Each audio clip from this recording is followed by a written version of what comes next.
Well, hello everyone, and here I am. It's day one of my first ever social experiment. I'm going to experiment or see what it's like to not be on the internet for the next 7 days, which for an entire week. This is something that I'm doing because I recently saw a Frontline special, a PBS Frontline special, talking about some of the unexpected side effects that the internet has had worldwide. Such as internet addiction, certain emotional side effects, and all these other things. So, being somebody who is on the internet on a constant, regular basis, even on mobile devices now, I do want to see what it would be like to not be on the internet. What emotional effects it would have on me personally to not be online all the time. Okay, so here I am in day one of not using the internet, and I've already run into a small problem. Today is April the 18th, so I think I have a credit card payment due today. You have to look through the actual statements that I get sent in the mail. I got a couple of here. I'm going to see if I can find the latest one, and hopefully maybe I can find an 800 number. And I can make the payment over the phone. Okay, so I say it's been about maybe 15 minutes or so looking through my bills that I get through the mail, and I finally found the one I was looking for. And the bill also has a pay-by-phone number, 1-800 pay-by-phone number that I'm going to go ahead and try calling now. Okay, so that took care of that. According to the phone timer, it was almost 3 minutes that it took to pay that bill, which I'm surprised is actually not too bad. Well, being that it's Sunday today, I usually like to sit back and watch a movie on Sunday evenings, but the way that I do this normally is I subscribe to Netflix, so there's some movies that I get renting them on the internet and are sent over by mail. So I guess in keeping with the project, I won't be able to use my Netflix. So I've decided to see if it's possible to drive down to the local video store and rent a movie there. All right, well I did it. I just came out of the store. It took, well, I guess because it was easy. I knew what I wanted to rent, so it was about 15 minutes in the store. It was a little annoying having to leave the house, but once I was actually out and in the store, it wasn't too bad actually, and I did find a movie. Figured now that I'm out here, some of the other stores nearby, I think I'll go ahead and pick up some stuff that I needed anyway, so take advantage of making the trip out here. Well, here I am. It's day two now.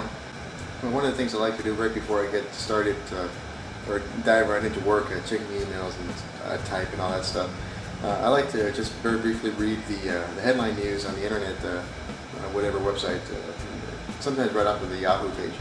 But obviously I can't do that now, so I did it the old-fashioned way. I went out and I bought the daily paper, which is the Daily Valleywide, which has all the national news in it also. And I'm going to go ahead and read this as best I can, or as quickly as I can. Also, I'm going to try to keep track of all of the expenses that come up with not having the internet. For example, I had to rent a movie yesterday, which had some expenses, and the daily newspaper costs 75 cents each day, so I'll try to keep track of that as best as possible. Well, now I remember why I got Netflix in the first place. It's because having to drive back to the video store to return a movie before it's due is really annoying. But here I am. It's night of day two, and I gotta return this movie before I get a late fee. Okay, well here it is, day three, and behind me, I don't know if you can see, is the Barnes & Noble bookstore, which I'm about to go into. I'm actually pretty excited about it because this is kind of, well, I like to think that if the internet were a building, it would be a bookstore, because in it you can find information on pretty much any topic. You can find articles to keep you up to date on your favorite topics, and music, and that sort of, and even movies, that sort of stuff. So I'm actually pretty excited to be able to finally be able to look into stuff that I'm interested in. So. Okay, so I just got out of the bookstore. I bought one magazine and one book, and it came out to about $25. So it's a little pricey, but it was what I was looking for. So that's it. I am happy that I bought them, but I think I could have saved a little money if I was just to do some research on the internet. Well, hello everybody, and here it is. It's day 4 now of the week without internet, and I thought about something yesterday, and that is that there really is no alternative for emailing photographs to somebody except for actually taking photographs, stuffing them in an envelope, and sending them out to whoever you want to send them to.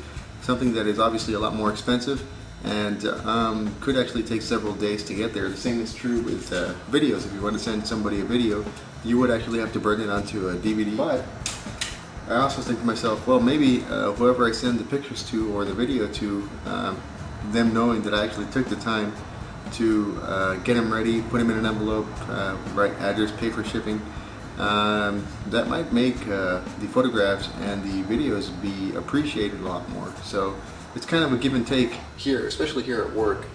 I've always thought, or I've always considered having the internet available in the office was a bit of a distraction. Of course it's a very useful tool, but it's also a distraction because there's a lot of places you could wander off to. And it is, but there is something that I've noticed now that I don't have access to the internet. Throughout the day I find that I get distracted anyway. It could be anything. I could just start thinking about stuff, or I could just start reading stuff that's on my desk, or just find anything to just sort of get distracted for a few minutes and then get back to work. So that's something I wasn't expecting. I just figured it was the internet that was causing the distraction, but in reality I think it's just my own inability to concentrate on something for too long without being distracted. So that's something I gotta think about. Is that I have a lot more free time now, and it's really hard for some reason to come up with something to fill up that free time with. Now this is something that I would also do when I had the internet, or when I had access to the internet, was I would have a hard time trying to figure out what to do with my free time. So what I would normally do at that point was I would get on the internet, I would do some web surfing, I would look at some YouTube videos and just sort of pass the time. And it kind of makes me think, well, the internet is, there is a lot of time that is wasted on the internet, but sometimes that's what you want the internet for. It sort of helps you waste time, if that makes any sense. Going into this, I just assumed that not being distracted by the internet or not having access to the internet would immediately mean that I would want to do other things, spend more time outside, for example, or have actual live interactive contact with real people or with my real friends.